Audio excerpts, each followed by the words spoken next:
2025禧年禱文，希望的朝聖者 Prayer for the Jubilee 2025 Pilgrims of Hope 係由教宗方濟各 Pope Francis 親自撰寫及頒布的，作為天主教普世教會進入禧年 Jubilee Year 時的官方祈禱文。天父，願你借着你的聖子，我們的兄長耶穌基督所賦予我們的信德和聖神在我們心中燃點的愛的火焰，重振我們對你神國的望德。願你的恩寵轉化我們，使我們努力不懈地栽種福音的幼苗。但願那些福音幼苗使人類和宇宙萬物由內而外得以轉化，並能懷着確切的希望，期待新天新地的來臨。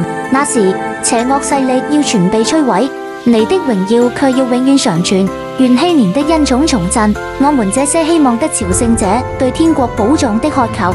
願這同一恩寵使我們救主的喜樂與平安惠及普世萬民。阿門。